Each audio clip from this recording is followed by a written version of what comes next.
영적인 실력이 없는 신자들에게 라는 제목으로 하나님의 말씀을 증거토록 하겠습니다. 공부를 잘하는 학생들의 다양한 특징들이 있다고 합니다. 여러 특징들이 있는데 그 가운데 하나는 평소에 꾸준히 공부를 하기 때문에 오히려 시험 기간에는 여유가 있다라는 거예요. 실제 그렇더라고요. 평상시에 공부를 다 해놨어.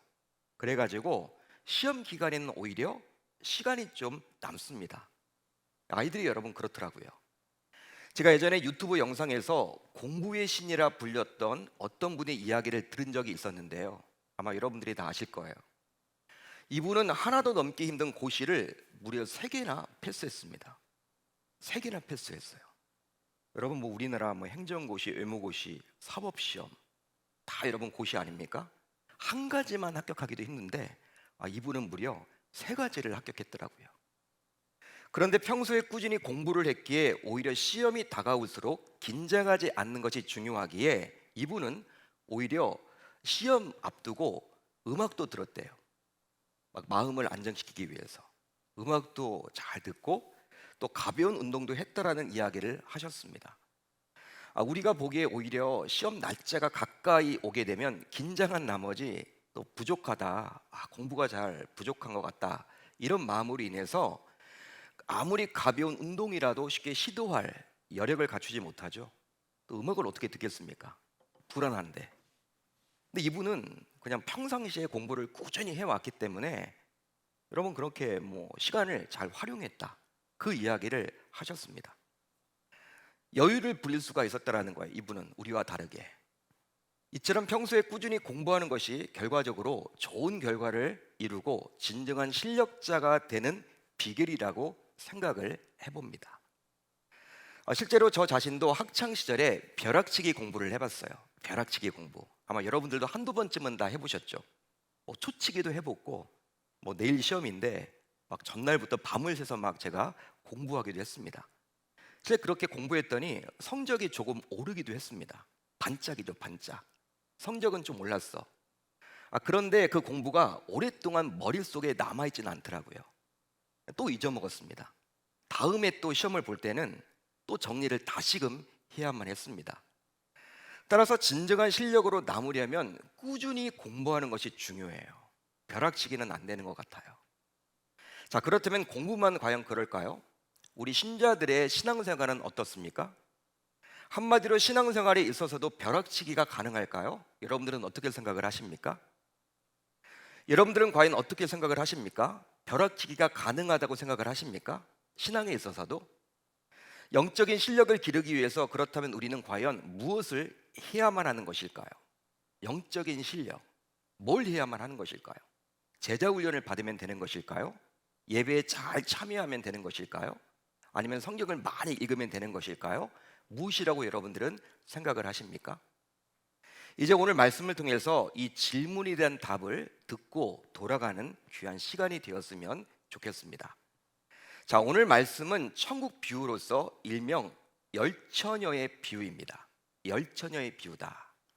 아마 여러분 이 비유는 모르는 분이 없습니다. 즉 예수님께서는 열처녀의 모습을 통해서 자신의 재림에 대해서 말을 해주고 있죠. 자신의 재림에 대해서 말을 해줍니다. 자, 오늘 말씀을 이해하기 위해서는 당시 유대 사회의 결혼 문화를 몰라서는 아니 돼요.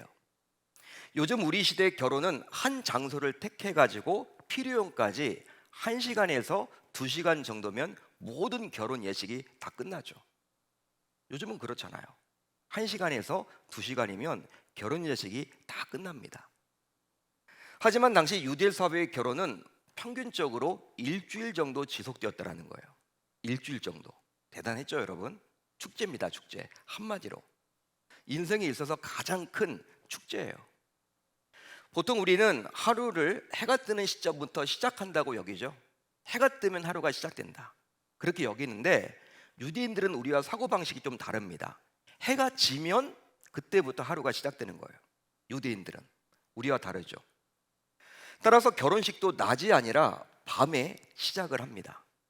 밤에 시작을 한다는 거예요. 한낮에 하지 않습니다. 밤이 되면 시작하는 거예요. 이처럼 일주일 동안 결혼식이 지속되다 보니 예상치 않게 많은 손님들이 왔거나 또 필요연의 준비가 잘 되지 못하는 경우에는 종종 포도주가 떨어지기도 했다라는 거예요.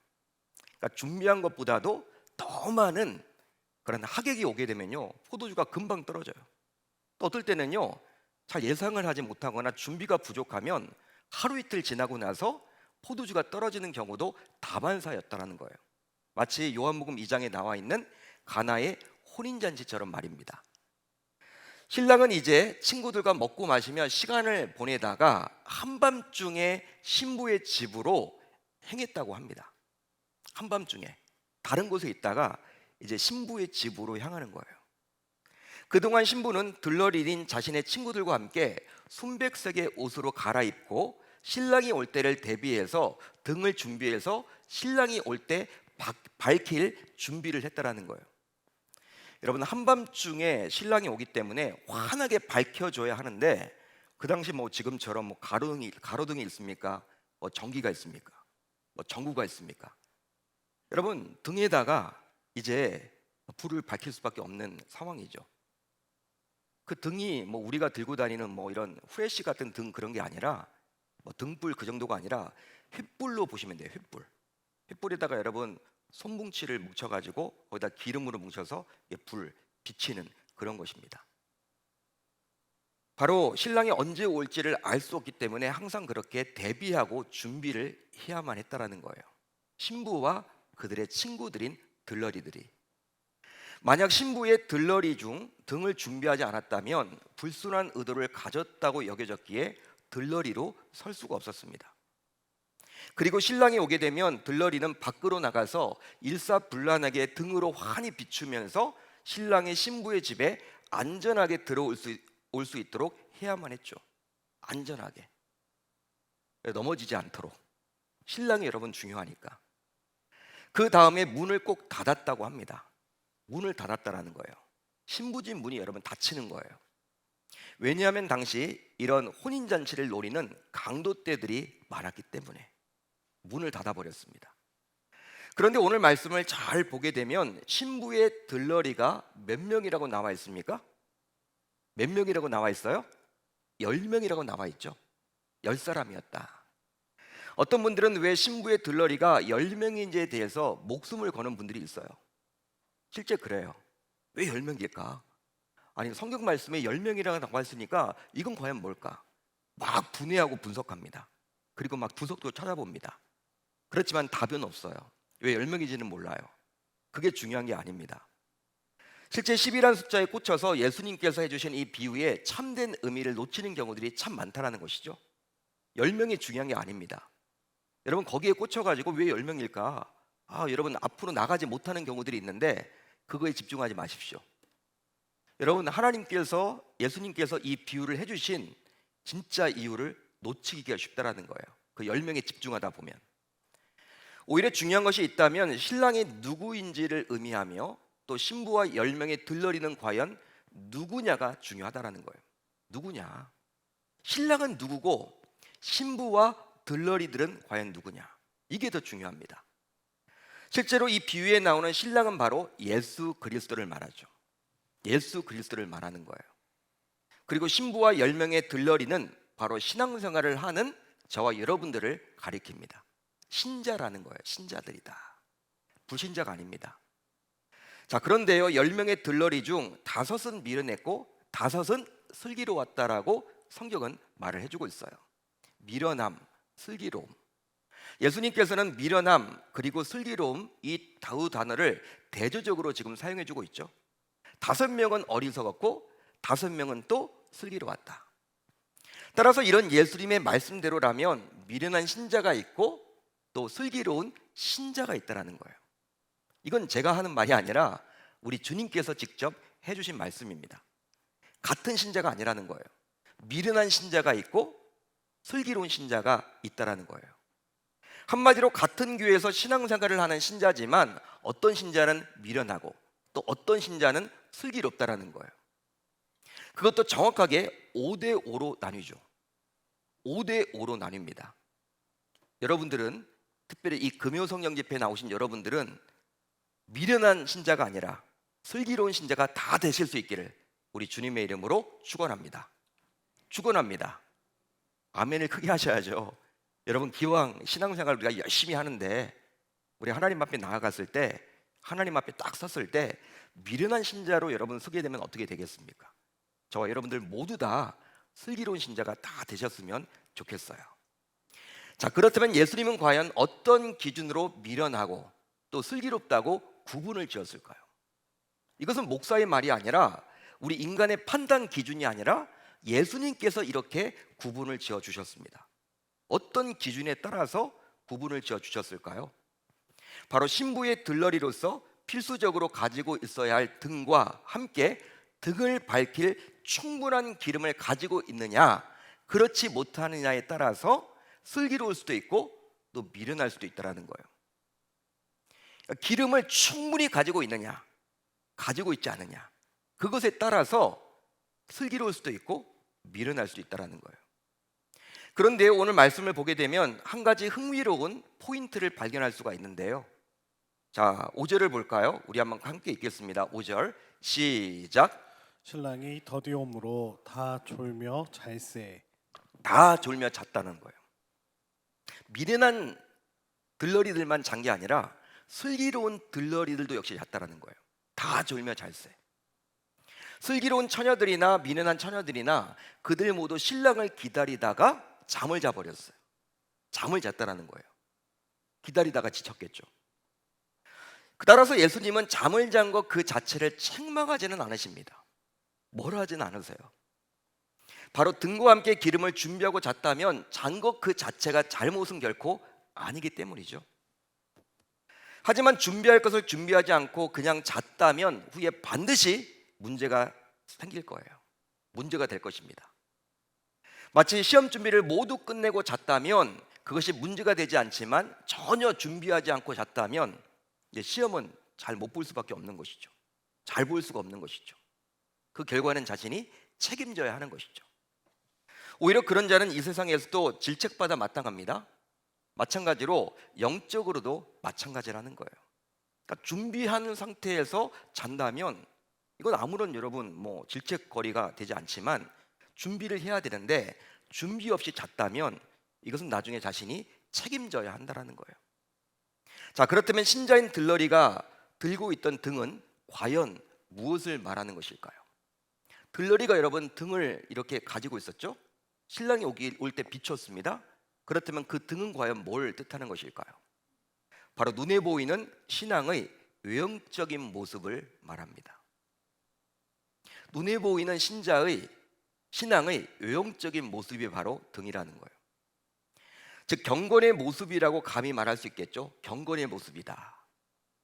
한마디로 공예배에 참석도 잘합니다. 교회에서 봉사도 잘해요. 11조 생활도 잘합니다. 또 성경 통독에도 힘을 씁니다. 기도도 열심히 하고 전도도 열심히고 선교지에 가기도 해요. 이런 것들을 말하는 거예요.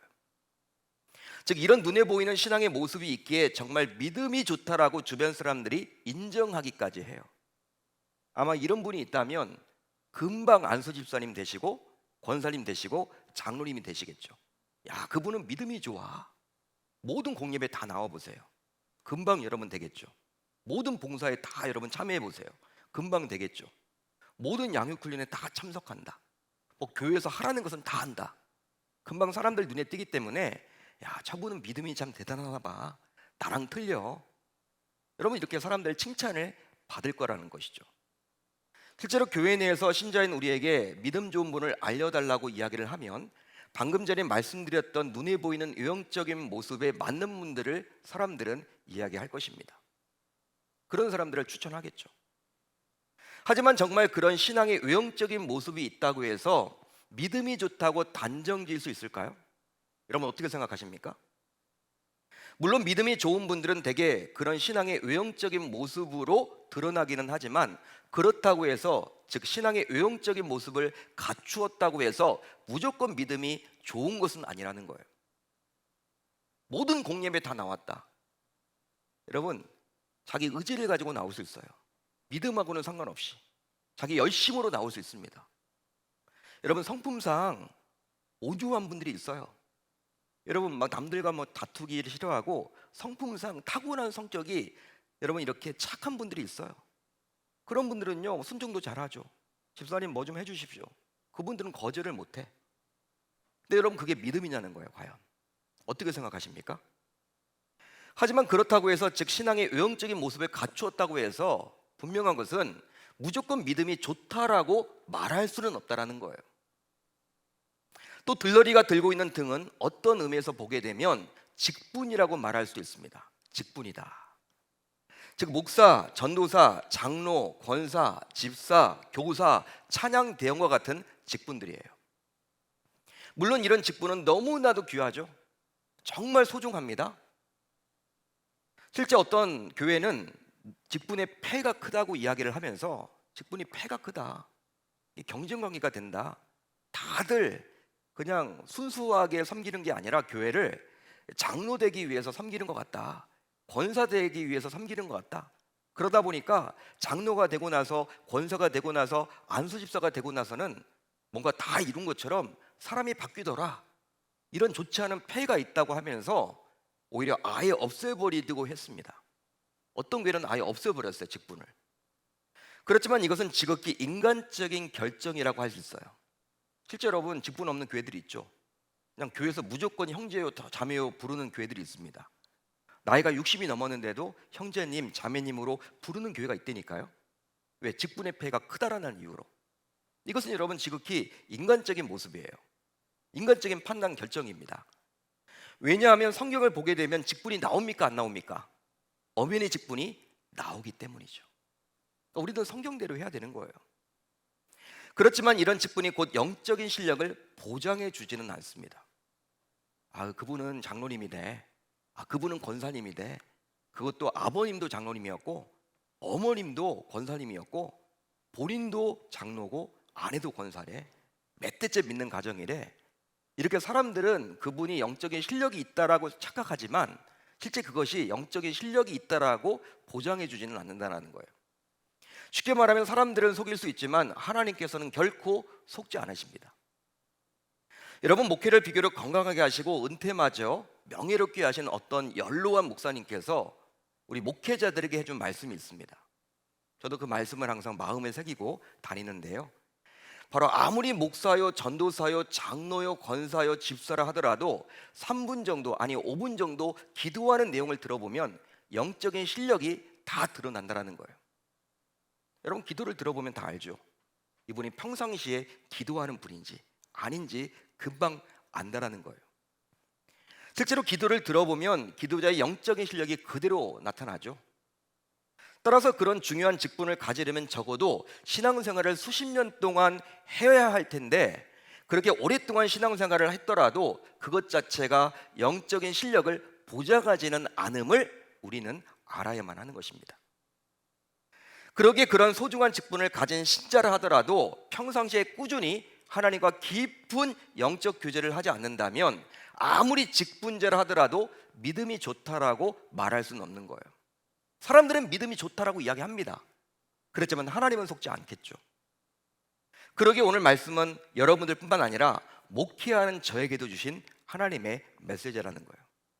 여러분들 앞에서 설교를 하고 또 목양을 한다라고 이렇게 서 있는 담임 목사지만 하나님이 과연 나를 어떻게 생각할 것인지, 성도님들은 뭐 담임 목사로 인정을 하겠지만 하나님은 과연 그렇게 생각을 하고 있을지 항상 두렵고 떨리는 마음을 저 자신도 가질 수밖에 없다라는 거예요. 여러분들도 마찬가지겠죠. 자, 그렇다면 이제 들러리가 준비했던 등, 그 등을 밝힐 기름은 과연 무엇일까요? 우리가 등이 무엇인지에 대해서 살펴봤다면 이제 그 등을 밝힐 기름은 과연 무엇일까요? 기름이 중요하잖아. 기름은 과연 뭘까요? 바로 십자가를 통과하는 것입니다. 성령의 능력으로 십자가를 통과하는 거예요. 내 의지를 가지고 하는 게 아닙니다. 성령 하나님의 도우심으로 십자가를 통과하는 거예요. 그게 바로 기름입니다. 바울은 예수의 십자가를 통과하는 것이 곧 신자가 믿음으로 사는 것이라고 분명히 말씀해주고 있죠. 우리가 믿음으로 살아내는 것은 바로 무엇이냐면 십자가를 통과하는 거래요. 바울은 이야기를 합니다. 자, 갈라디아서 2장 20절을 볼까요? 우리 한번 같이 읽어봅니다. 시작. 내가 그리스도와 함께 십자가에 못 박혔나니 그런즉 이제는 내가 사는 것이 아니요 오직 내 안에 그리스도께서 사시는 것이라.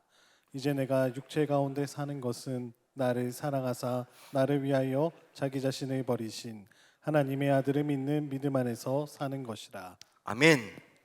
하나님의 말씀이에요. 그렇습니다.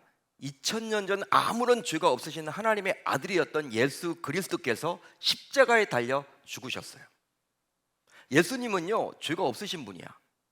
하늘 보좌를 버리시고 이 땅에 내려오셔서 친히 십자가를 지고 사셨습니다. 죽으셨어요. 그리고 3일 후에 부활하셨죠. 우선 죽음이 있다라는 거예요. 죽지 않아야 될 그분이 죽었다라는 거예요. 아무런 이유도 없이, 특별한 이유도 없이. 자신의 죄가 아니에요. 그것은 바로 왜 예수님께서 십자가에 달려 죽으셔야 했냐면 자신의 죄 때문이 아니에요. 그분은 죄가 없으십니다. 죄와는 상관없는 분이십니다.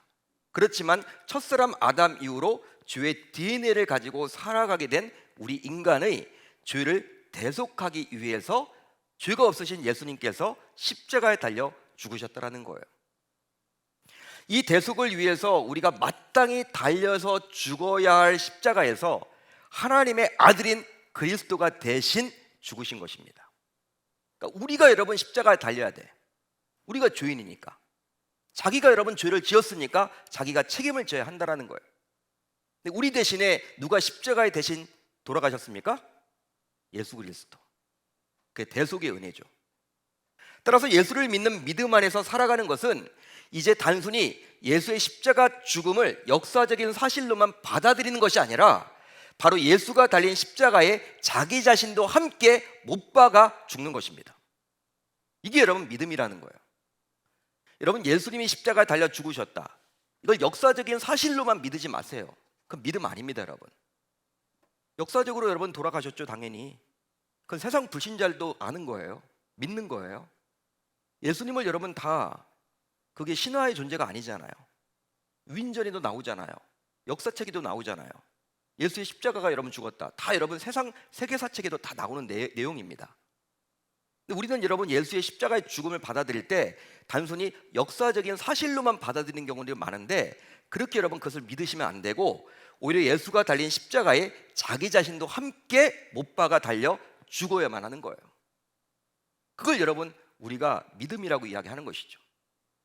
그러기에 예수를 진정으로 믿는, 즉 믿음이 좋은 신자라면 결코 자기 자신을 내세우지 않습니다. 왜? 자기는 죽었기 때문에. 자기는 십자가에 못 박아 죽었기 때문에 자기 자신을 내세울 리가 없어요. 한마디로 교회 내에서 자기 자신의 바람대로 이루어지지 않았다고 해서 결코 낙심하거나 분노하거나 섭섭해하지 않는다라는 거예요. 자기가 죽었는데 여러분 무슨 섭섭함이 있습니까? 뭘 서운합니까? 아직 덜 죽었어요. 아직 덜 죽은 거라니까. 죽다 만 거라니까. 죽었다고 본인은 아는데 그게 아니라는 거예요. 그런데 너무나 안타깝게도 신앙생활을 오랫동안 했으며 또 눈에 보이는 경건의 모습을 모두 갖추었으며 소중한 직분으로 교회를 섬기게 되었지만 자신의 마음대로 무언가 이루어지지 않으면 쉽게 혈기를 부리거나 낙심하거나 섭섭해하는 분들이 우리 교회는 없는데 많이 있어요. 한국 교회. 그게 바로 우리의 모습 아닌가요? 저와 여러분들의 모습 아닌가요? 그게 솔직한 모습 아닌가요? 이것은 예수가 달린 십자가에서 아직 자신이 온전히 죽지 않았기 때문입니다. 죽었다가 만 거예요. 그러니까 반절만 죽은 거예요. 한마디로 십자가를 아직 통과하지 못했기 때문이죠. 따라서 예수가 달린 십자가에서 자신이 죽지 않았거나 혹은 온전히 죽지 못하고 반쯤 죽었다면 이것은 신랑을 위해서 등을 밝히고자 신부의 들러리들이 기름을 전혀 준비하지 않았거나 혹은 기름을 조금만 준비해서 결국 신랑이 왔을 때 등을 밝히지 못한 것과 마찬가지라는 거예요. 여러분, 기름을 충분히 준비해야 되죠. 신랑이 언제 올지 모르는데 여러분 기름을 준비하더라도 조금만 준비한 거야. 믿음의 분량이 약한 것 같아. 진짜 여러분 신랑이 왔을 때는 이 기름이 없어서 등을 밝히지 못해. 이게 여러분 반쯤 죽은 신자의 모습입니다. 실제 여러분 완전히 죽지 않은 그런 신자들은 어떤 경우냐? 아예 기름 자체를 준비하지 않은 분들. 여러분, 실제로 예수님께서는 자신이 부른 제자들에게 자신을 믿으라고 하지 않으셨습니다. 예수님은 제자들에게 나를 믿어라 그렇게 말한 적이 없어요. 어떻게 이야기하셨습니까? 자신을 따르라고 이야기하셨죠. 나를 따르라. 그러기 위해서는 자신을 부인하고 자기 십자가를 지는 것이 선행되어야 한다라고 분명히 말을 해주고 있죠. 누구든지 나를 따라오려거든 자기를 부인하고 자기 십자가를 지고 나를 따를 것이니라. 할렐루야, 할렐루야. 예수님의 말씀이에요. 누구든지, 모든 사람은 예외 없이 모태신앙인이라도 3대째 4대째 믿는 집안의 자녀라도 권사, 안수집사, 장로, 목사의 직분을 가지고 있더라도 누구든지 예외 없이 예수님을 따르려면 어떻게 된다? 자기를 부인하고 자기 십자가를 지고 예수를 따를 수 있다. 그 말을 지금 해주고 있는 거예요.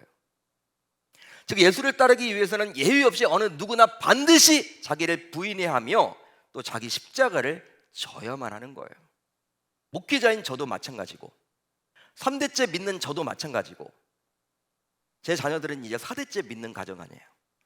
우리 자녀들도 마찬가지고 여러분들도 마찬가지고 당대 때 믿었거나 3대 때 믿었거나 5대 때 믿었거나 여러분 마찬가지로 어느 누구든지 예수를 따르려면 자기를 부인하고 자기 십자가를 먼저 져야 한다는 거예요. 그 방법밖에 없다는 거예요. 자, 그렇다면 이 금요성령 집회까지 나오신 여러분들은 자기를 부인하고 있습니까? 자기를 부인하고 있나요? 여러분 어떠십니까? 그게 아니면 아직도 자기를 내세우고 있는 편입니까? 나를 여러분 주로 부인하는 편입니까? 누가 여러분 나를 무시하면 화가 납니까? 아직 여러분 나를 내세우는 편입니까? 또 자기 십자가를 지고 있습니까? 그게 아니면 아직 십자가를 질 엄두를 내지 못하고 있습니까? 이처럼 신앙생활은 결코 쉽거나 간단하지 않아요.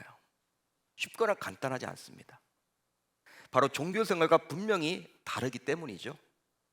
따라서 예수를 믿으면 구원은 받아요. 예수를 믿으면 구원은 받습니다. 그렇지만 그 믿음이란 것이 세상에서 말하는 소위 신념과는 분명히 다른 즉 십자가를 통과하는 것임을 우리 모두 기억해야만 하는 것이죠. 여러분 예수 믿으면 천국 간다. 물론 맞는 말인데 그러다 보니까 여러분 한국 교회가 이 값싼 복음을 전했어. 예수를 믿기만 하면 그냥 천국 간다. 근데 그 믿음이 뭐냐? 자기를 부인하는 거예요. 자기 십자가를 여러분 지는 거예요. 혈기를 부리면 안 돼요. 낙심하면 안 돼요. 여러분 낙심도 여러분 죄입니다. 하나님 앞에서. 하나님을 믿는다면 그분 앞에서 우리가 아무리 힘들어도 낙심을 여러분 할 수 있단 말입니까? 아니 부모님이 계신데 여러분 그 자녀가 그 부모 앞에서 한숨을 푹 쉬고 있다면 그 부모의 마음이 여러분 얼마나 아플까요? 여러분 낙심 자체도 죄의 어떤 의미에서는 물론 우리가 힘들면 하나님 앞에서 낙심할 수도 있죠. 그렇지만 그 낙심이 계속 간다면 그것 자체도 어떤 의미에서는 불신하는 거예요. 하나님을. 하나님 믿잖아요. 우리가 믿으면 그분에게 여러분 맡길 수 있잖아요. 그분이 여러분 해결해 주신다라는 확신을 가져야만 하는 것이죠. 그러기에 저와 여러분들 모두 이제 등을 밝힐 기름을 충분히 준비함으로 즉 십자가를 통과함으로 영적인 실력자들이 모두 다 되셔야만 하겠습니다. 이제 또 한 가지 놓쳐서는 안 될 포인트가 있어요. 그게 바로 뭐냐? 자, 8절 9절을 한번 같이 읽어보겠습니다. 8절 9절입니다. 시작. 미련한 자들이 슬기 있는 자들에게 이르되 우리 등불이 꺼져가니 너희 기름을 좀 나눠달라 하거늘 슬기 있는 자들이 대답하여 이르되 우리와 너희가 쓰기에 다 부족할까 하노니 차라리 파는 자들에게 가서 너희 쓸 것을 사라 하니. 등을 밝힐 기름을 충분히 준비하지 못한 미련한 들러리들은 미련한 다섯 처녀들은 신랑이 온다라는 소식을 듣고 잠에서 깨어서 신랑을 맞으러 나갔어요. 딱 보니까 기름이 떨어져 버린 거야. 신랑이 늦게 왔나 봐. 그래가지고 어떻게 합니까? 이제 슬기로운 들러리들에게 기름을 빌리고자 요청을 했습니다. 하지만 슬기로운 들러리들은 어떤 반응을 보였어요? 8절 9절을 보게 되면 단호하게 거부를 해버리고 말죠. 단호하게 거부해버립니다. 실제로 신랑이 바로 들어오는 중이었기 때문에 슬기로운 들러리들이 미련한 들러리들에게 조금이라도 기름을 나눠주면 좋을 것 같아. 사랑으로 품으면 좋을 것 같아. 여러분, 지금 신랑이 들어오는 것이 보이잖아요. 따라서 여러분, 미련한 그 들러리들이 기름이 없다고 하면 그래, 내 거 좀 써. 여러분, 같이 이렇게 여러분 비춰주면 좋잖아요. 10명이 나가서 여러분 같이 비춰주면 좋잖아. 그런데 여러분, 슬기로운 이 들러리들은 절대 안 빌려줘요. 기름을 안 빌려줘. 완고해요. 나가서 사오라고 이야기를 해요. 그 밤중에 어디 가서 사옵니까? 말이 안 되는 거죠, 여러분. 이걸 보면요, 마치 교회가 사랑이 없는 것처럼 보여. 뭐 이런 성도가 다 있어? 교회 내에서 왜 이래? 이게 교회야? 세상과는 뭐가 달라? 아니, 세상 사람들도 분명히 빌려줄 텐데 그런 중요한 시점에 빌려달라고 할 때 왜 안 빌려주는 거야? 빌려달라는 거예요, 여러분. 달라는 것도 아니고 그냥 나중에 갚는다라는 거예요. 그렇지만 오늘 말씀을 보게 되면 슬기로운 들러리들은 예상외로 아주 단호하게 기름을 빌려주지 않겠다라고 말을 해버려요. 이런 슬기로운 들러리들의 모습을 보면 마치 사랑이 없는 냉정하게 보이기까지 하죠. 마치 교회가 아닌 것처럼 보여요. 세상 사람들은 오히려 빌려줄 것 같아. 교회 오니까 더 상처가 있어 막. 왜 그럴까? 자, 그렇다면 왜 슬기로운 들러리들은 미련한 들러리들에게 기름을 빌려주지 않았을까요? 여러분, 그 이유가 과연 뭡니까? 바로 영적인 실력은 하나님과 신자 개개인의 1:1 관계 속에서 길러지는 것이기 때문입니다. 잘 들어보세요. 영적인 실력은 하나님과 신자 개개인의 1:1 관계 속에서 길러지는 것이기 때문이에요. 실제로 어떤 남편은 자신은 교회에 잘 나오지도 않으면서도 아내에게는 열심히 새벽마다 나가서 자기 자신을 위해서 기도해 달라고 요청하는 분들도 있어요. 물론 불신 남편 가운데는 새벽에 이렇게 아내가 나가는 것을 싫어하는 분들도 다수가 있겠지만 자기는 교회를 안 다녀. 자기는 교회를 안 다니면서 뭐 교회에서 뭐 부흥 집회를 한다. 여보, 감사원까지 해서 앞자리 가서 앉아서 빨리 말씀 듣고 와. 은혜 받고 나를 위해서 기도해 줘. 이렇게 말하는 남편도 있다니까요. 주변에 여러분 그런 분들이 있죠. 어쩌면 이 금요성령 집회에 나오신 여성도들 가운데 여러분 남편이 그렇게 이야기해서 어떨 때는 하루 정도 쉬고 싶은데 쉬면 안 된다고. 내가 사업하는데 잘 돼야 되니까 빨리 나가서 기도하고 오라고. 이렇게 해서 여러분 어쩔 수 없이 오신 분들도 계실지 모르겠어요. 즉 아내의 기도를 통해서 자신이 영적인 실력자가 되고자 하는 것이죠. 한마디로. 또 어떤 분들은 자신은 신앙생활을 잘하지 않으면서도 자신의 아버지가 장로였다. 자신의 아버지가 목사였다. 왜 이렇게 아버지가 장로가 많아? 왜 이렇게 아버지가 목사가 많아? 밖에 나가보면. 또 어머니는 다 권사야. 웬만하면. 이게 여러분 한국의 그런 현실 아닌가요? 여러분 어머니가 장로다, 어머니가 여러분 뭐 권사다, 아버지가 장로라고 이야기하는 분들이 많아요. 자랑하기도 하죠. 이런 분들도 역시 아빠 찬스, 엄마 찬스로 자신의 영적 실력을 기르려고 하는 거예요. 아빠 찬스, 엄마 찬스로. 하지만 신앙생활은 자기 자신과 하나님과의 1:1 관계 속에서 하는 것입니다. 믿으시면 아멘. 믿으시면 아멘.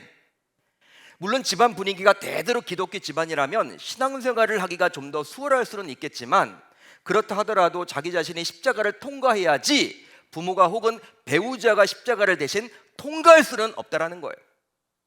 아무리 부모가 영적인 리더, 이 세상 누구나 알아주는 끝내주는 목회자, 큰 부흥사, 여러분 유명한 대형교회 목사라 하더라도 아들인 자신이 믿지 않으면요 십자가를 통과하지 않으면 안 되는 거예요. 하나님을 만나지 못하는 거예요. 더 나아가서 이 세상에서 하듯이 아빠 찬스, 엄마 찬스로 천국의 문을 열 수는 없습니다. 사랑하는 성도 여러분, 교회에서 열심히 봉사하고 헌금하고 중직자가 되고 전도하고 성령을 통독하고 순종하는 것은 정말로 귀하고 소중한 신앙생활의 징표입니다. 여러분들 모두 그렇게 한번 해보세요. 하시면 좋겠어요. 하지만 그런 징표를 가졌다고 해서 자연스럽게 영적인 실력자가 모두 되는 것은 결코 아니라는 사실이죠. 이런 모습은 바로 말세의 신자인 우리가 마주하게 될 모습이라고 바울은 실제 이야기해주고 있습니다. 말세에 이런 일이 일어난대요. 경건의 모양은 있으나 경건의 능력은 부인하니 이 같은 자들에게서 내가 돌아서라. 말세에는요, 여러분 열심히 여러분 교회도 다녀요. 헌금도 합니다. 여러분 열심히 교회에서 봉사도 해요. 딱 보기에는요, 사람들이 보기에 저 교회 부흥하는 것 같다. 참 저 신자가 참 믿음이 좋은 것 같다. 여러분 경건의 모양은 많아. 그렇지만 경건의 능력은 없다라는 거예요. 이게 여러분 말세의 지말의 모습이에요. 우리 주님만이 알죠. 하지만 이것은 우리 주님이 재림하실 때 다 드러나게 되어 있습니다. 따라서 이제 우리 모두 등만 준비하기보다는 그 등을 제대로 사용할 수 있도록 등을 환히 밝힐 충분한 기름을 동일하게 준비해야만 하겠습니다. 사람들은 대부분 등만 준비해. 등도 준비하세요. 그렇지만 그것만 준비하지 마시고 기름을 준비하셔야 된다는 거예요. 그것은 바로 우리 모두 십자가를 깊이 묵상하고 그 십자가에서 매일매일 예수와 함께 죽는 것입니다. 나도 죽고 예수도 죽는 거예요. 예수 죽고 나도 죽는 거예요. 이렇게 매일매일 십자가에 달려 죽는 신자가 많아지는, 즉 영적인 실력자들이 많은 교회가 될 때 우리 교회 역시 앞으로 달려갈 50년을 소망해 볼 수 있으리라 저는 확신합니다. 확신합니다. 그러기에 계명교회는 우리 모두 앞으로 달려갈 50년을 소망하며 바울처럼 그리스도와 함께 십자가에 못 박히는 영적인 실력자들이 모두 다 되실 수 있기를 우리 주님의 이름으로 축원합니다. 축원합니다. 등만 준비하지 마시고 기름도 역시 잘 준비하세요. 성령의 능력으로 십자가를 통과하세요. 십자가에 자기 자신을 매일매일 못 박으셔야 합니다. 예전에 못 박은 것으로 끝내서는 안 돼요. 신앙생활은 과거에 머물러서는 안 됩니다. 지금이 중요해. 지금. 옛날에 여러분 예수 잘 믿었다, 뭘 했다, 열심히 했다. 여러분 지금 여러분 예수를 제대로 믿지 못하면 안 되는 거예요. 예전에 여러분 공로로 여러분 우리가 천국 가는 게 아닙니다. 하나님이 여러분 예전에 뭘 쌓았다, 그거 인정하시는 분이 아니야. 지금은 어떤데? 우리 주님은 그렇게 물으신다라는 거예요. 저와 여러분들 모두 여러분 등만 준비하지 마시고 기름을 잘 준비해 보시기를 바랍니다. 저도 그렇게 한번 살아보겠습니다. 여러분들도 그렇게 살아갈 때 우리가 계명교 아닙니까? 여러분 이런 성도들이 많은, 여러분 등뿐만 아니라 기름까지도 많이 준비하는 우리가 많아지는 이 교회가 된다면 우리는 50년을 내다보면서 사역할 수 있게 되리라 저는 확신해요. 우리 교회가 그렇게 멋진 교회가 될 수 있기를 우리 주님의 이름으로 축원합니다.